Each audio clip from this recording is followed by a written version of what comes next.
Hello friends, welcome on our YouTube channel. This is Sanjay Yadav. आज हम discuss करने जा रहे हैं इस लेक्चर में विटिंग रिएक्शन। एक काफ़ी इम्पोर्टेंट रिएक्शन है किसी भी कॉम्पिटिटिव एग्ज़ाम से रिलेटेड और बहुत वेटेज रखता है ये। मेनली आप देखोगे नेट, गेट या फिर IIT JAM के क्वेश्चंस में ये कहीं ना कहीं पर स्पेशल एक विटिंग रिएक्शन जो है आपको बिल्कुल इंक्लूड मिलेगा। ज़्यादातर ये जो है किसी भी स्टेप्स में जो मल्टीपल स्टेप्स वाले जो ऑर्गेनिक रिएक्शंस के क्वेश्चंस होते हैं वहाँ पर ये किसी भी एक स्टेप में ऐड होते हैं। या फिर कई बार क्या होता है कि स्पेशली विटिंग रिएक्शन से ये जो है आपको क्वेश्चन यहाँ से मिल जाते हैं। तो जनरली ये क्या है, तो ये अगर बात करें तो ये एक इलाइड का रिएक्शन है।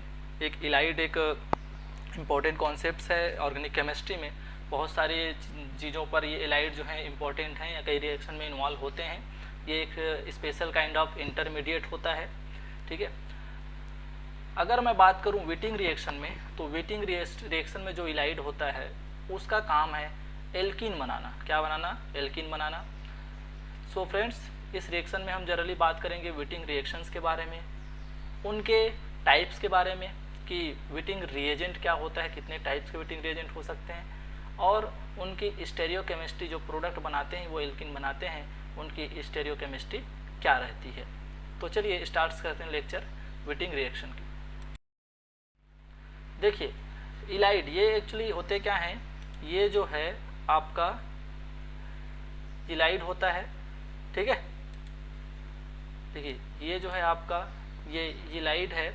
ये इलाइड एक्चुअली होते क्या हैं, तो ये एक स्पेशल टाइप के आपके इंटरमीडिएट होते हैं जिसमें एक जो आपका कोई पॉजिटिव चार्ज होता है वो नेगेटिव चार्ज रखने वाले कार्बन के आपके जो है पास में प्रेजेंट्स होते, मतलब जुड़े होते हैं, आप ये बोलिए। तो कार्ब एनायन से अगर कोई पॉजिटिव चार्ज जुड़ा होता है सिग्मा बॉन्ड से, तो ये जनरली इलाइड फॉर्म करते हैं। और ये आपके डिफरेंट टाइप के इलाइड्स को मैं यहाँ पर लिखा हुआ हूँ, और भी डिफरेंट टाइप के इलाइड्स होते हैं यहाँ पर। जनरली ये जो आपका सेम वर्क होता है इसका, इन लोगों को मैं एक साथ लिखा हुआ हूँ। जैसे कि अगर बात करें विटिंग की, तो विटिंग जो है उसमें कार्ब एनायन के साथ फास्फोरस का पॉजिटिव चार्ज या पॉजिटिव चार्ज फास्फोरस जो है जुड़ा रहता है।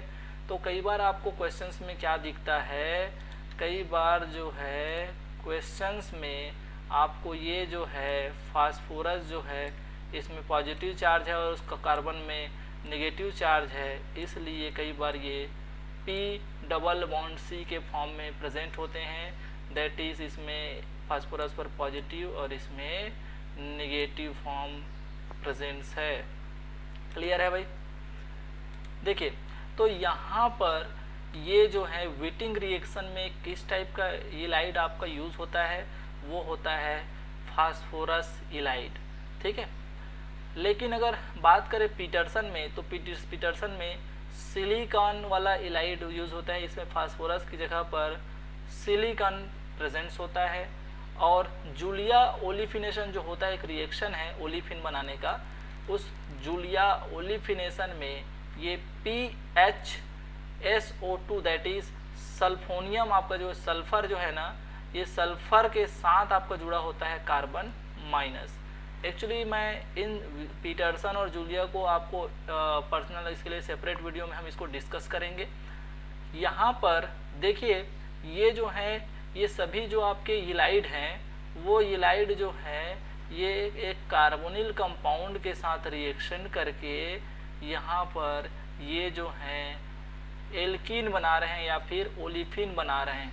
तो आप क्या बोल सकते हैं, ylide addition to a carbonyl group results in the formation of alkene, ठीक है। तो देखिए यहाँ पर एक्चुअली हुआ क्या है, तो कुछ नहीं करना है आपको।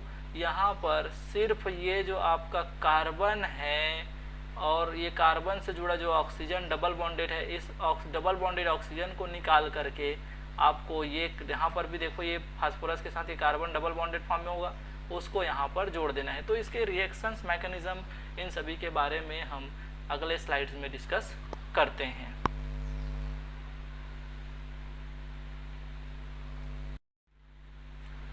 सो फ्रेंड्स, चलिए बात करते हैं विटिंग रिएक्शंस की। तो विटिंग रिएक्शन में हम जो विटिंग रिएजेंट यूज़ करते हैं वो विटिंग रिएजेंट एक प्रकार का फास्फोरस का येलाइड होता है, ठीक है, जिसमें कार्बन माइनस फॉर्म में और फास्फोरस जो है पॉजिटिव फॉर्म में प्रेजेंट्स होता है। क्या रहता है? कार्बन में माइनस और फास्फोरस में पॉजिटिव चार्ज, और चूंकि इसमें प्लस और इसमें माइनस है इसलिए आपको जनरली ये जो है डबल बॉन्डेड फॉर्म में आपको दिखता है, जिसमें आपको ये लगता है कि फास्फोरस डबल बॉन्डेड कार्बन यहाँ पर प्रेजेंट्स है। ये जब रिएक्शन करता है किसी कार्बोनिल कंपाउंड से, ये एल्डिहाइड हो सकते हैं और कीटोन हो सकते हैं, लेकिन एस्टर नहीं हो सकते। मतलब आपका जो ये विटिंग रिएक्शन है वो एस्टर के साथ रिएक्शन नहीं करता। अब ध्यान देंगे बच्चों, तो यहाँ पर देखिए, the Wittig reaction is a useful method for converting carbonyls to alkene. मतलब यहाँ पर ये जो कार्बोनिल ग्रुप है वो कार्बोनिल ग्रुप को, ये जो आपका विटिंग रिएजेंट है, इस कार्बोनिल ग्रुप को एल्कीन में कन्वर्ट कर देता है। तो देखिए यहाँ पर ये डबल बॉन्ड, तो अभी भी डबल बॉन्ड प्रेजेंस है। अंतर क्या है बच्चों? तो अंतर सिर्फ यहाँ पर ये है कि ध्यान दीजिए, ऑक्सीजन के जगह पर ये जो आपका विटिंग रिएजेंट में चौथे नंबर का जो कार्बन यहाँ पर दिखाया हूँ मैं समझाने के लिए, ये चौथे नंबर का कार्बन जाकर के डबल बॉन्ड फॉर्म में जुड़ जाता है। तो हमको देखो यहाँ पर फास्फोरस से 2 बॉन्ड की कमी हुई, तो उससे कौन जुड़ गया? आपका ऑक्सीजन। और कार्बन से कौन जुड़ गया? आपका कार्बन। तो एक्चुअली आपका बना क्या यहाँ पर? तो यहाँ पर एल्कीन बना। क्या बना? एल्कीन। और आपका फास्फोनियम ऑक्साइड, या जिसको हम क्या बोलते हैं, ट्राइफेनाइल फॉस्फिन ऑक्साइड, फॉस्फिन का ऑक्साइड बनता है यहाँ पर, ठीक है। अगर आप ध्यान देंगे तो यहाँ पर देखिए कौन कौन से बॉन्ड फॉर्म हो रहे हैं और कौन कौन से बॉन्ड टूट रहे हैं। तो ये जो कार्बन नंबर 2 है और ये कार्बन नंबर 2 जो है आपका, वो और ऑक्सीजन का बॉन्ड टूट रहा है क्या? तो देखिए बॉन्ड ब्रेक हुआ है C2, कार्बन नंबर 2 ये जो है, और ये C2 और ऑक्सीजन बॉन्ड टूटा। क्लियर है? बिल्कुल। अब बताइए इस C2 और ऑक्सीजन में कौन सा बॉन्ड टूटा है? तो पाई बॉन्ड टूटा है। C2 और ऑक्सीजन में पाई बॉन्ड टूटा है। और देखिए यहाँ पर बॉन्ड फॉर्म हो रहे हैं किनके बीच? अच्छा हाँ, यहाँ पर और अगर देखेंगे कौन सा बॉन्ड टूट रहा है, तो C4 और आपका फास्फोरस बॉन्ड, और C4 फास्फोरस का कौन सा बॉन्ड टूट रहा है? Pi bond. और यहाँ पर नए बॉन्ड कहाँ पर बनते हैं? तो ये जो है C2 और C4 के बीच में बॉन्ड बना, और C2 और C4 के बीच में कैसा बॉन्ड बनेगा? Pi bond. और P और O, फास्फोरस जो है ऑक्सीजन के साथ बॉन्ड बनाता है, और वो भी किस टाइप का बॉन्ड बनाता है?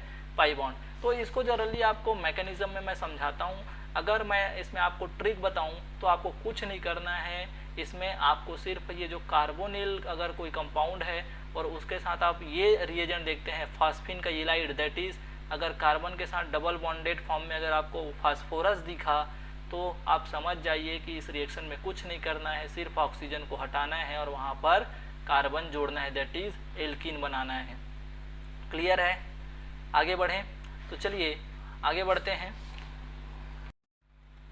देखिए अगर मैं बात करूं इसके मैकेनिज्म की, तो इस मैकेनिज्म में मैं आपको एक स्टेप एक्स्ट्रा बताया हूं जिसमें हम कवर कर रहे हैं कि एक्चुअली ये फास्फोरस का जो इलाइड है जिसे हम विटिंग रिएजेंट बोल रहे हैं, वो विटिंग रिएजेंट एक्चुअली बनता कैसे है। क्लियर है? तो सबसे पहले अगर आप देख रहे होंगे तो ये ट्राई एल्किल फॉस्फिन है। ट्राई एल्किल R कुछ भी हो सकता है, CH3, C2H5, PH, phenyl group. तो ये ट्राई एल्किल फॉस्फिन जो है एल्किल हैलाइड के साथ रिएक्शन कर रहे हैं। देखिए अब एल्किल हैलाइड में ये जो R और X में, ये जो X है वो तो माइनस फॉर्म में निकल जाता है। क्यों? क्योंकि ये फास्फोरस का जब लोन पेयर अटैक करेगा तो यहाँ पर ये जुड़ जाएगा। तो फास्फोरस चूंकि अपना लोन पेयर दिया है, इसलिए वहाँ पर फास्फोरस पर क्या आ जाता है, पॉजिटिव चार्ज। अब ये पॉजिटिव चार्ज को न्यूट्रल करने के लिए यहाँ पर ये काउंटर आयन X जो है इसके आसपास भटकते रहता है इलेक्ट्रोस्टैटिक इंटरेक्शन के कारण। इसको हम क्या बोलते हैं कि फास्फोनियम का साल्ट बन गया है। फास्फोरस में पॉजिटिव चार्ज है, फास्फोनियम, और उसमें उसका हैलाइड है, तो ये फास्फोनियम का साल्ट बन गया। अब होता क्या है, तो यहाँ पर अगर आप ध्यान देंगे तो ये फास्फोरस के पॉजिटिव पॉइंट के पास ये जो आपका पहला कार्बन है, यहाँ पर हाइड्रोजन होता है क्या, बिल्कुल है, हाइड्रोजन यहाँ पर है। अब जैसे ही ये बेस आता है, बेस को तो क्या चाहिए, एसिडिक प्रोटॉन, तो ये जो है H प्लस फॉर्म के रूप में निकल जाता है, और H प्लस फॉर्म के जब फॉर्म में निकलता है तो ये जो है आपका बेस प्रोटॉन को, एसिडिक प्रोटॉन को एक्सेप्ट कर लेता है, और यहाँ पर क्या बना लेता है, माइनस। क्या बना लेता है बच्चों, माइनस। अब ध्यान दो, ये कार्बन के पास माइनस है, दैट इज कार्ब एनायन के साथ फास्फोरस जो पॉजिटिव चार्ज है वो जुड़ा हुआ है, तो ये एक स्पेशल काइंड ऑफ आपका क्या बन गया, इंटरमीडिएट बन गया, जिसमें पॉजिटिव और नेगेटिव चार्ज दोनों साथ साथ प्रेजेंट हैं। इसी को ही बोलते हैं, अगर फास्फोरस है वहाँ पॉजिटिव चार्ज तो उसको बोलते हैं फास्फोरस इलाइट, इसको फास्फोरेन भी बोलते हैं। अच्छा देखिए, ये कार्बन में जो है माइनस है और इसमें पॉजिटिव चार्ज है, तो प्लस और माइनस एक बॉन्ड बना सकते हैं क्या, तो ये इस फॉर्म में भी आपको दिखेंगे। तो ये दोनों एक दूसरे के रेजोनेटिंग फॉर्म में, दैट मीन्स दोनों एक ही चीज़ हैं। क्लियर है। अब देखिए ये आपका क्या है, तो ये आपका एक्चुअली ये जो है ये है आपका विटिंग रिएजेंट, ये है क्या आपका विटिंग रिएजेंट। अब अगर देखो, जैसे ही ये विटिंग रिएजेंट जो है ये कार्बोनिल के पास आता है, तो आप सब जानते हैं कि ऑक्सीजन की हाई इलेक्ट्रोनेगेटिविटी के कारण ये पाई बॉन्ड उसके तरफ शिफ्ट रहता है, और ये जो कार्बोनिल का कार्बन होता है वो आपका इलेक्ट्रोफिलिक सेंटर होता है। इसको क्या चाहिए, इलेक्ट्रॉन चाहिए, और इलेक्ट्रॉन चाहिए तो देखिए यहाँ पर ये जो आपका विटिंग रिएजेंट है उसमें एक कार्ब एनायन है माइनस वाला, तो ये यहाँ पर अटैक करता है, और यहाँ पर अटैक करेगा तो ऑक्सीजन में माइनस चले जाएगा, सीधा शिफ्ट हो जाएगा, और यहाँ पर ही देखिए ये जुड़ गया। क्लियर है। तो देखिए ये इस तरह से जुड़ गए।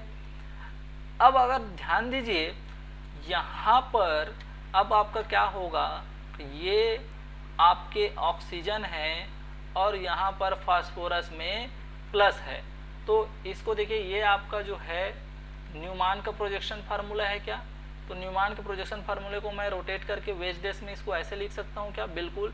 तो ये एक्चुअली यही तो है, ठीक है। इसमें देखिए दोनों आर जो हैं एक दूसरे के एंटी हैं, तो देखिए यहाँ पर मैं इसे एक दूसरे के एंटी आपको क्या किया हूँ, रिप्रेजेंट किया हूँ। तो एक तो ये कंडीशन होंगे जब दोनों आर जो हैं एक दूसरे के एंटी पेरीप्लेनर हो, दैट इज दोनों एक दूसरे के अपोजिट हों। तो ये यहाँ पर जब इसको वेज डेस कन्वर्ट करूँगा तो यही आपका ओरिएंटेशन आएगा क्या, बिल्कुल। इसको क्या बोलते हैं, थ्रियोबीटेन, थ्रियो फॉर्म है ये। अब यहाँ पर ये ऑक्सीजन को देखो और ये फास्फोरस को देखो, इसमें दोनों में एक में निगेटिव और एक में पॉजिटिव, और दोनों ऑक्सीजन और फास्फोरस एक ही प्लेन में रखे हैं, ठीक है। तो एक ही जब प्लेन में है तो ये एक दूसरे के साथ ये ट्रांस ऑक्सोफॉस्फेटेन, एक जो है ऑक्सीजन और फास्फोरस के सिंगल बॉन्ड बनाने से ये साइक्लोब्यूटेन बन गया आपका, जो है साइक्लोब्यूटेन तो नहीं बोलेंगे कि साइक्लिक 4 मेंबर रिंग बन गया, जिसमें ऑक्सीजन और फास्फोरस इस साइकिल के मेंबर हैं। क्लियर है, यहाँ तक समझ आया क्या भाई। तो ये 4 मेंबर्ड आपका साइकिल बन गया। ट्रांस ऑक्साफॉस्फेटेन बोलते हैं इसको। ट्रांस क्यों बोलते हैं, क्योंकि यहाँ पर दोनों एल्किल ग्रुप हैं वो ट्रांस पोजीशन पर हैं।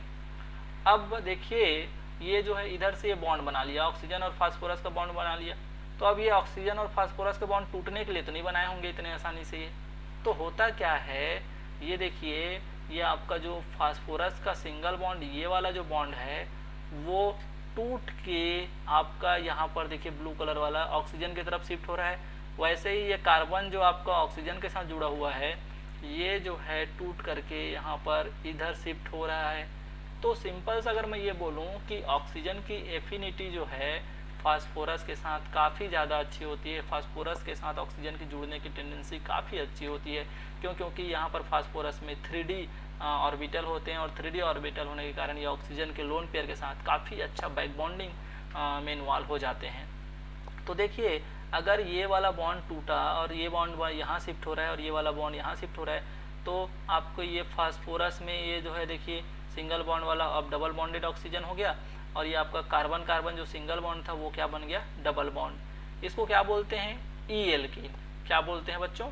ई एल्कीन। ई एल्कीन मतलब दोनों जो हैं आपके हायर प्रायोरिटी वाले जो ग्रुप हैं वो एक दूसरे के अपोजिट साइड हैं। तो देख लीजिए यहाँ पर दोनों देखो यहाँ पर अपोजिट साइड में है क्या इस कंडीशन में, तो इसको बोलते हैं ई एल्कीन।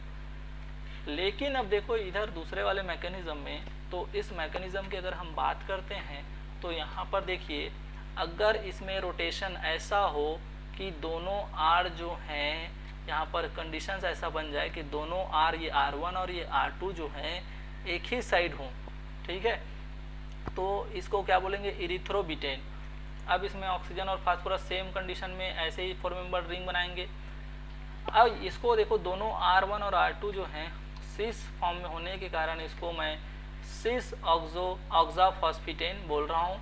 अब ये जो है आपका फर्दर ये जो है रिंग क्लोजिंग जो हुआ था उसको रिंग को ओपन करेगा। ऑक्सीजन जो है फास्फोरस के साथ डबल बॉन्ड बना लेता है, और ये जो है कार्बन कार्बन डबल बॉन्ड बन जाता है। तो देखिए इसमें R1 और R2 दोनों डेस में थे, मतलब सेम साइड थे, तो यहाँ पर दोनों एक साइड हैं, और दोनों जब हायर प्रायोरिटी वाले ग्रुप एक साइड होते हैं तो उसको हम क्या बोलते हैं? Z alkene. और ये क्या होता है? आपका मेजर होता है। तो जनरली आपका जेड एल्कीन जो है इस फॉर्म में आपका क्या बनेगा? मेजर प्रोडक्ट बनता है, और ई एल्कीन जो है माइनर प्रोडक्ट बनता है। क्लियर है भाई? हाँ, चलिए, तो ये बात हुई इसके मैकेनिज्म की। बढ़ते हैं नेक्स्ट स्लाइड की। अच्छा, इसमें हम बात करते हैं, देखिए इसमें हम बात करते हैं ये जो इलाइड होते हैं, वो इलाइड जो हैं दो टाइप से, जो आपके विटिंग रिएक्शन में इन्वॉल्व होने वाले जो इलाइड हैं वो दो टाइप से, नॉन स्टेबलाइज्ड और स्टेबलाइज्ड इलाइड में डिवाइड हो जाते हैं। मतलब दो तरह से इसको क्लासीफाई किया जा सकता है। हमको इनके रिएक्शंस की स्टेरियोकेमिस्ट्री को समझने के लिए ये नॉन स्टेबलाइज्ड और स्टेबलाइज्ड इलाइड को समझना काफ़ी ज़रूरी है। क्यों? क्योंकि इस रिएक्शंस में यहाँ पर ध्यान देंगे कि एक जो है डिफरेंट टाइप का स्टेरियोकेमिकल एल्कीन बनाता है, और दूसरा जो है आपका डिफरेंट स्टेरियो सेलेक्टिव एल्कीन बनाता है। तो सबसे पहले तो हमको ये समझना है कि नॉन स्टेबलाइज्ड इलाइड और स्टेबलाइज्ड इलाइड क्या होंगे। तो नाम में ही समझ आ रहा है कि एक ऐसा इलाइड जो कम स्टेबल हो, और एक स्टेबलाइज्ड इलाइड किसको बोलेंगे? जो थोड़ा सा स्टेबल हो, आपका उतना रिएक्शन ना करे। तो कब हम इसको स्टेबलाइज बोलेंगे और कब नॉन स्टेबलाइज? तो नॉन स्टेबलाइज इलाइड जो होता है वो जो कार्ब एनायन होता है आपका, कार्ब एनायन, उस कार्ब एनायन, ये इलाइड में एक क्या होता है? Carb anion. तो नॉन स्टेबलाइज इलाइड जो होता है इस कार्ब एनायन के साथ या तो R जोड़ता है, या कोई इलेक्ट्रॉन रिलीजिंग ग्रुप जोड़ता है, या सीधा हाइड्रोजन से जुड़ा होता है।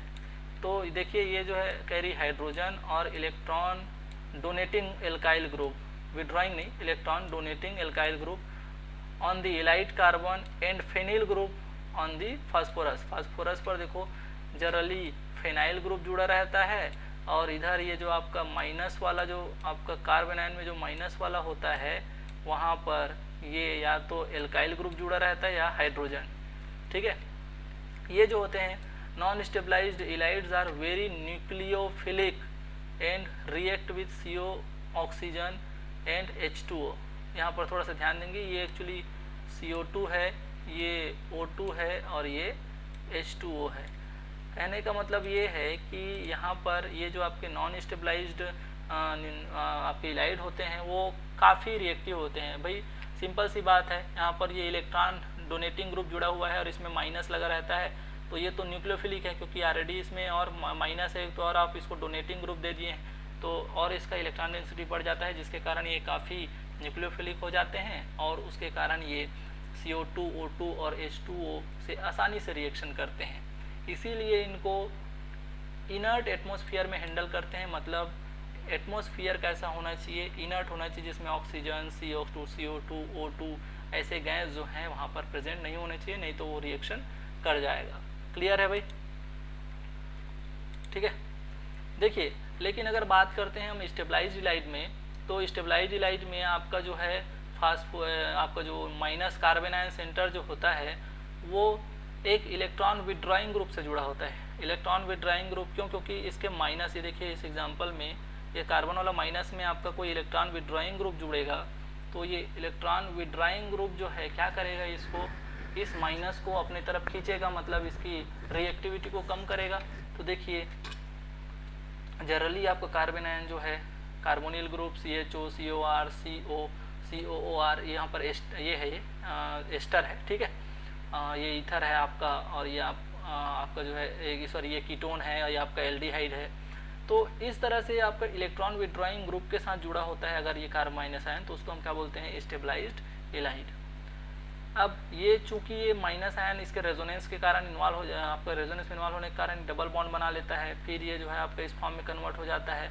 तो इन सब कंडीशंस के कारण इनकी जो रिएक्टिविटी है वो कम हो जाती है और इसकी जो बेसिक नेचर है वो कम हो जाता है। But are more stable towards oxygen and protic solvent than non stabilised ylide, ठीक है। बट यहाँ पर ये जो है ज़्यादा स्टेबिलिटी शो कर दे toward oxygen and protic solvent. This type of stabilised ylide is mainly used in olefination with aldehyde. ये आपका जो है डिफरेंट टाइप के जो कार्बोनिल ग्रुप कंटेनिंग इलाइड होते हैं, ये आपके ओलिफिनेशन एल्डिहाइड के साथ वाले ग्रुप के साथ अगर ओलिफिनेशन कराना है आपको, ओलिफिनेशन एल्कीन तो बनाना है लेकिन उसमें एल्डिहाइड ग्रुप भी जुड़ा हो या आपका कार्बोनिल ग्रुप भी जुड़ा हो, तो इस तरह से स्टेबलाइज्ड इलाइड को वहाँ पर यूज़ में लिया जाता है।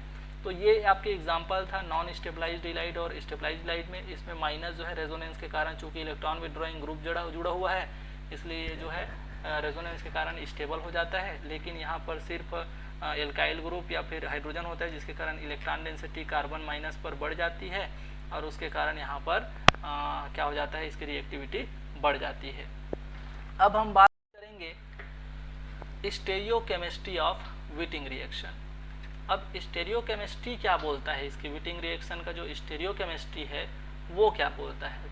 तो ध्यान देना, यहाँ पर अगर मैं नॉन स्टेबलाइज्ड इलाइड को बोलूँ और स्टेबलाइज्ड इलाइड को बोलूँ, तो ये जो आपके नॉन स्टेबलाइज्ड इलाइड होते हैं, पिछले स्लाइड में मैं बता दिया कि कौन कौन से नॉन स्टेबलाइज्ड इलाइड कहलाएंगे। ये जब एल्डिहाइड और आपके जो कीटोन हैं इनके साथ रिएक्शन करते हैं या फिर कार्बोनिल के साथ रिएक्शन करते हैं, तो ये जेड एल्किन बनाते हैं। क्या बनाते हैं? Z alkene. ध्यान रखेंगे आप, जेड एल्किन। और जेड एल्किन क्या होता है, तो जब सिस एल्किन बनेगा, मतलब आपका हायर प्रायोरिटी वाला जो ग्रुप है वो सेम साइड होगा, तो उसको हम क्या बोलेंगे, जेड एल्किन। लेकिन जब स्टेबलाइज्ड इलाइड आपका रिएक्शन करता है तो वो जो है आपका ई ओलिफिनिक प्रोडक्ट बनाता है, दैट इज ई एल्किन बनाता है, जिसमें आपका जो हायर प्रायोरिटी वाला ग्रुप है वो आपके डिफरेंट साइड होंगे, ठीक है।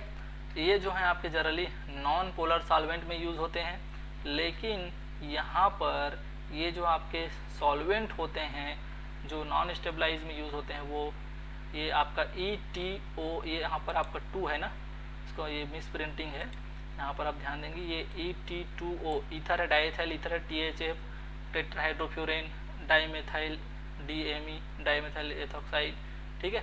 तो ये जो है डाइमेथाइल ईथर हो सकता है, ये डाइमेथाइल ईथर DME, ठीक है।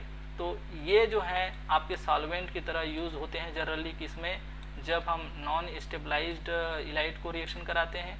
लेकिन जब स्टेबलाइज्ड रिएक्शन इलाइड के साथ रिएक्शन कराया जाता है एल्डिहाइड और कीटोन को, तो वहाँ पर जो सॉल्वेंट है ना वो नॉन पोलर होता है, मतलब इनमें पोलैरिटी नहीं होनी चाहिए। जैसे आपका बेंजीन हो गया, आपका टॉल्यून हो गया, इस टाइप के non polar solvent stabilised Allied में आपके यूज़ किए जाते हैं। तो ये आपका इसको इग्नोर नहीं करना है। यही जो आपके कुछ फैक्टर्स हैं जो आपको रिएक्शंस में हिंट करेंगे कि एक्चुअली आपको स्टेबलाइज्ड इलाइड दिया हुआ है या फिर नॉन स्टेबलाइज्ड इलाइड दिया हुआ है। ये जो रिएक्शन है उसमें आपको क्या दिख जाता है जनरली, सोडियम पोटेशियम हेक्सामेथाइल डाइसिलाजाइड, जिसे हम NaHMDS, या फिर पोटेशियम रहेगा तो KHMDS या टर्सरी ब्यूटॉक्साइड, ठीक है, साल्ट, पोटेशियम का टर्सरी ब्यूटॉक्साइड साल्ट को टेट्राहाइड्रोफ्यूरेन THF, टेट्राहाइड्रोफ्यूरेन में इसको लिया जाता है, और इन THF को छोड़ करके डाईएथाइल ईथर, डाईमेथाइल ईथर, ये सब भी इस यूज में लिए जा सकते हैं। क्लियर है? लेकिन यहाँ पर आपको ध्यान ये देना है कि ये जो आपके सॉल्वेंट होते हैं ये जेड सेलेक्टिविटी में काफ़ी इम्पोर्टेंस रोल प्ले करते हैं। क्यों?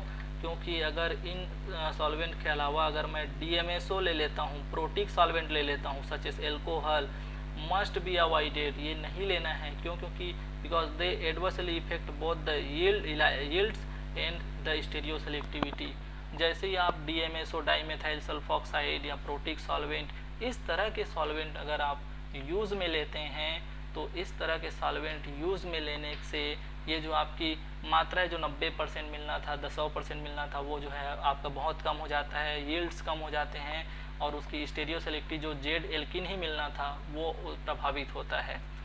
तो देखिए यहाँ पर आपका प्रोटिक सॉल्वेंट है, और यही अगर नॉन प्रोटॉन आपका जो है नॉन पोलर होगा, नॉन पोलर सॉल्वेंट, तो वो आपके स्टेबलाइज इलाइट के कंडीशन में यूज़ में लिए जाते हैं। और यहाँ पर नॉन प्रोटिक सॉल्वेंट जो है, यहाँ पर पोलर सॉल्वेंट अगर ले लेते हैं तो ये पोलर सॉल्वेंट जो है जेड बनाने की कोशिश करता है, इसलिए हमको क्या लेना रहता है, नॉन पोलर। अगर बात करें पोटेशियम सॉल्ट और लिथियम सॉल्ट की, तो पोटेशियम और सोडियम का सॉल्ट जो है फेवर करता है जेड एल्किन बनाने को, लेकिन सॉल्युबल लिथियम साल्ट में अफेक्ट द स्टीरियोकेमिकल आउटकम, ये आउटकम है, ठीक है, outcome by decreasing the Z alkene selectivity. Sodium और पोटेशियम की जगह आप लिथियम का साल्ट लेते हैं तो ये जो है आपके जेड एल्किन बनाने की सेलेक्टिविटी को कम कर देता है। तो आपको जनरली जब जेड एल्किन बनाना होगा तो वहाँ पर क्या दिख जाएगा, KHMDS, NaHMDS, टर्सरी ब्यूटॉक्साइड, ये सभी चीज़ें वहाँ पर दिख जाएंगी। साथ में आपको सॉल्वेंट क्या दिखेगा, टेट्राहाइड्रोफ्यूरेन। तब आपको क्या लगाना है, जेड एल्किन बनाना है। और अगर ये कंडीशन हो तो वहाँ पर नॉन पोलर सॉल्वेंट के प्रेजेंस में आपका ई एल्किन बनाना है। यहीं से आपका क्वेश्चन होता है, ये पॉइंट्स आपको हमेशा याद होने चाहिए, ठीक है। तो देखिए, olefination in non polar solvents furnish olefin with electron withdrawing group, the ylides and R group of the aldehydes in a trans relationship. Yes, E जो है, ये जो है E that means electron withdrawing group, और R जो है आपका trans होना चाहिए इन कंडीशंस ऑफ आपके जब आप ओलिफिकेशन आप नॉन पोलर में अगर आप कराते हैं और स्टेबलाइज लाइट में बनाते हैं तो जनरली स्टेबलाइज लाइट में आपको कार्बोनिल दिख जाता है, एस्टर दिख जाता है, एल्डिहाइड दिख जाता है। तो उनका जो इलेक्ट्रॉन विड्रॉइंग ग्रुप होगा और ये जो आर ग्रुप है उनका पोजीशन एक दूसरे के रेस्पेक्ट में ट्रांस होना चाहिए। तो ये तो बात हुई आपकी उसका कॉन्सेप्ट्स की, इलेक्ट्रोकेमिस्ट्री, स्टीरियोकेमिस्ट्री, विटिक रिएक्शन की क्या होनी चाहिए अकॉर्डिंग टू नॉन स्टेबलाइज और स्टेबलाइज इलाइट के अकॉर्डिंग। अब हम बात करेंगे जनरली इनके एग्जांपल्स के बारे में, इनके रिएक्शंस के बारे में, ठीक है।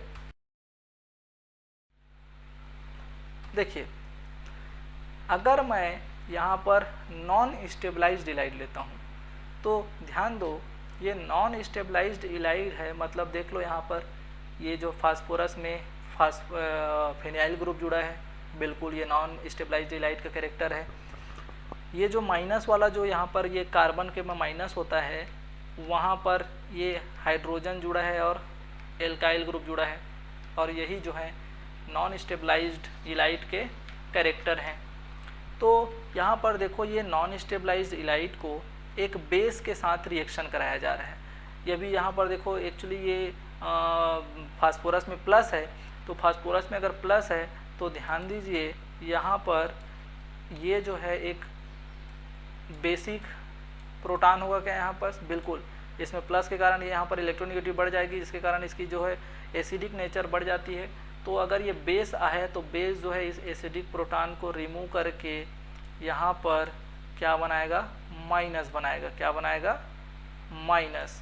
और ये माइनस जो है अब देखिए यहाँ पर ये फास्फोनियम ब्रोमाइड जो है अब फास्फोनियम इलाइड में कन्वर्ट हो गया, जो कि क्या है, विटिंग रिएजेंट। जैसे ये माइनस आएगा इसमें, ये विटिंग रिएजेंट में कन्वर्ट हो जाएगा। अब देखो विटिंग रिएजेंट और जैसे इसके लिए सूटेबल सॉल्वेंट होगा, सूटेबल सॉल्वेंट मतलब जैसे कि टेट्राहाइड्रोफ्यूरेन में आपका टर्सरी ब्यूटाक्साइड, NaHMDS, KHMDS, अभी जो हम पिछले स्लाइड में पढ़े वो सभी चीज़ें अगर हैं तो ध्यान दीजिए यहाँ पर ये जो है जब कार्बोनिल के साथ रिएक्शन करेगा, देखो यहाँ पर ये एक आपका सबस्ट्रेट दिया हुआ है जिसमें ये CHO है क्या, और CHO मतलब यहाँ पर एल्डिहाइड ग्रुप है क्या, इसमें ये कार्बन जो है डबल बॉन्ड से जुड़ा हुआ है ऑक्सीजन से, और ये आपका एक हाइड्रोजन जुड़ा हुआ है। तो हमको करना कुछ नहीं होता, क्या करना होता है, सिर्फ यहाँ पर के जो आपका जो फास्फोरियम का जो आपका इलाइड होता है उसमें डबल बॉन्ड है, उसके जगह ये वाला डबल बॉन्ड लगा देते हैं और आपका ये कार्बोनिल का ऑक्सीजन को ये इलाइड वाले कार्बन से रिप्लेस कर देते हैं। क्लियर है? अरे क्लियर है क्या भाई? अब ध्यान दीजिए यहाँ पर ये जो है किस टाइप का एल्कीन बनेगा, तो ये देखिए यहाँ पर C4H9 एक्चुअली यही तो है, C4H9 एक्चुअल में यही तो है। देखिए 1 carbon, 2 carbon, 3 carbon, 4 carbon, 5 carbon, तो 1 कार्बन तो यहाँ पर जुड़ गया सीधा एल्डिहाइड के कार्बन से, और ये कितने बचे, 4 कार्बन और बचे। तो ये एक्चुअल में इसको बड़ा ना लिख करके छोटा दिखा दिया है। इम्पॉर्टेंट क्या है, तो इम्पॉर्टेंट ये है कि ये जो है आपका एक प्रकार का जेड एल्कीन है। दोनों जो हायर जो आपके प्रायोरिटी वाले जो ग्रुप हैं वो एक दूसरे के सेम साइड हैं, मतलब ये जेड एल्कीन हैं। और यही तो हम पढ़ रहे थे क्या, कि नॉन स्टेबलाइज्ड इलाइड जो होता है वो आपका जेड एल्कीन बनाता है। और देखिए यहाँ पर ये आपको क्या बनाना है, जेड एल्कीन बनाना है। देखिए यहाँ पर ये जो सॉल्वेंट और जो बेस यूज़ हो रहे हैं उनका ये जो है यहाँ पर कंडीशन दिया गया है कि जब टर्सरी ब्यूटाक्साइड के साथ टेट्राहाइड्रोफ्यूरेन हो तो जेड जो है 94% और 6% जो है आपका क्या मिलता है, ई फॉर्म मिलता है। वैसे ही अगर Na सोडियम आपका सोडियम का जो है आपका हाइड्राइड अगर यूज़ में लिया जाता है और DMF के साथ तो 94:6 का रेशियो होता है। और ब्यूटाइल लिथियम, देखिए ये जो आपका लिथियम है, लिथियम को बताओ यहाँ पर जब मैं लिथियम के साल्ट को लेता हूँ तो ये जो है जेड की सेलेक्टिविटी, स्टीरियो सेलेक्टिविटी कम हो जाती है तो 94 से घट कर क्या हो जाती है, 78। तो ये है आपके नॉन स्टेबलाइज्ड इलाइड का कार्बोनिल के साथ रिएक्शन। देखिए अब बात करते हैं स्टेबलाइज्ड इलाइड का। तो देखो स्टेबलाइज्ड इलाइड का कंडीशन क्या है, तो बताइए। ये जो है आपका ये इलाइड दिया है, देखो यहाँ पर दिया है क्या भाई, ये इलाइड, बिल्कुल ये फास्फोरस और ये कार्बन के बीच डबल बॉन्ड है, मतलब फास्फोरस पर प्लस है, कार्बन पे माइनस है, ये फास्फोरस का इलाइड है। लेकिन ये देखिए ध्यान दीजिए ये कार्बन जो है, जो इलाइड का कार्बन है वो तो एक CO2ET से जुड़ा हुआ है जो कि एक इलेक्ट्रॉन विड्रॉइंग ग्रुप है। ये क्या है आपका, ये जो है आपका एक इलेक्ट्रॉन विड्रॉइंग ग्रुप है। अब यहाँ पर ये जो इलेक्ट्रॉन विड्रॉइंग ग्रुप है, ध्यान दीजिए, इसके कारण ये जो इलाइड है वो स्टेबल हो जाता है। और स्टेबलाइज्ड इलाइड के साथ में आपका C6H6 बेंजीन जो है क्या है आपका नॉन पोलर सॉल्वेंट है।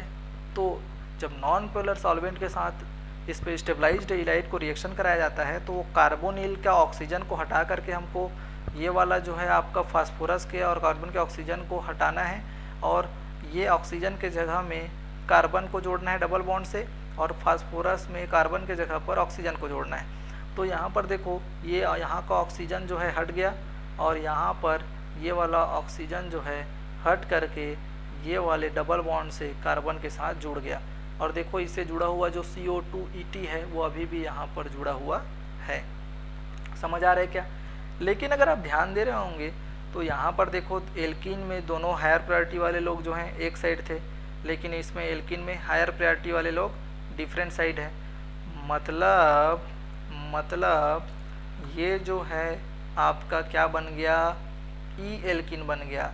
और हम पिछले स्लाइड में पढ़े थे कि यहाँ पर इस तरह के रिएक्शन से जब नॉन स्टेबलाइज इलाइट को कार्बोनिल के साथ रिएक्शन कराया जाता है तो वो जो है आपका ई एल्किन बनाता है।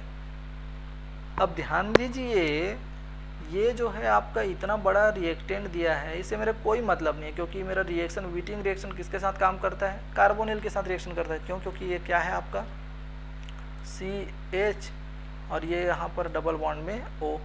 तो मेरे को करना कुछ नहीं है, यहाँ पर कार्बन के डबल बॉन्ड ऑक्सीजन को तोड़ना है और यहाँ पर फास्फोरस और कार्बन के डबल बॉन्ड को तोड़ना है, फास्फोरस के साथ ऑक्सीजन को जोड़ देना है और कार्बन को कार्बन के साथ जोड़ देना है। ये आपका बन गया एल्कीन। स्टीरियोकेमिस्ट्री में ये E बनाता है और ये Z बनाता है भाई, ध्यान रखेंगे इन चीज़ों को, ठीक है। तो ये बात हुई स्टेबलाइज्ड और नॉन स्टेबलाइज्ड की कार्बोनिल के साथ रिएक्शन और उसके प्रोडक्ट की स्टीरियोकेमिस्ट्री की।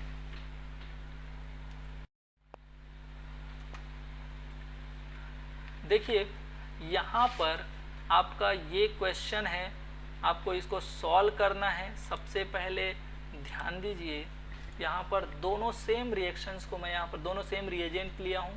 अंतर सिर्फ क्या है, यहाँ पर ये टॉल्यूइन के साथ 0 डिग्री सेंटीग्रेड पर एक ऐसा इलाइड लिया हूँ जो कि क्या है भाई, देख लीजिए CHCHO। ध्यान दीजिए क्या है, तो आप बोलेंगे सर यहाँ पर तो कार्बोनिल जुड़ा हुआ है और ये क्या है, एक इलेक्ट्रॉन विड्रॉइंग ग्रुप है, मतलब ये तो स्टेबलाइज्ड इलाइड लिए हो। लेकिन सेकंड वाले में देखें तो यहाँ भी आपको क्या लगेगा, OE22 है। अरे भैया, ये जो आपका फास्फोरस के साथ जुड़ा हुआ जो कार्बन है जिसमें माइनस होता है, उसके बाद एक और कार्बन जुड़ा हुआ है, मतलब एक एल्काइल ग्रुप जुड़ा हुआ है, तो ये जो है एक इलेक्ट्रॉन रिलीजिंग ग्रुप है। और इलेक्ट्रॉन रिलीजिंग ग्रुप जब जुड़ता है कार्बन के साथ तो इसको हम नॉन स्टेबलाइज्ड इलाइड बोलते हैं। क्या बोलते हैं? Non stabilised ylide. समझ आया क्या?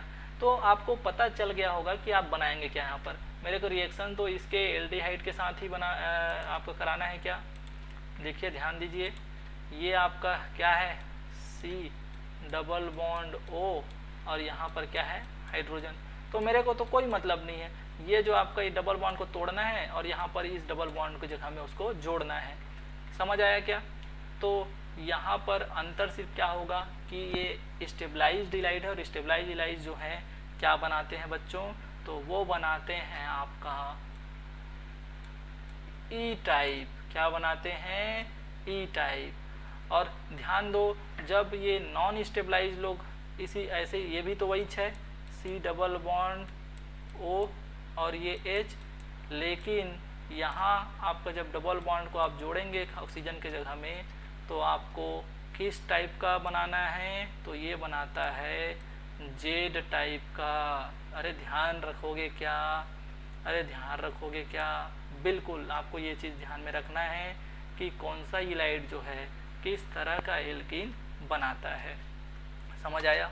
तो देखिए भाई, इसमें देखो ये जो है E टाइप का बना है क्या, दोनों डिफरेंट साइड है क्या, तो इसमें 100% आपका जो है E बनेगा, 100% E बनेगा। ठीक है।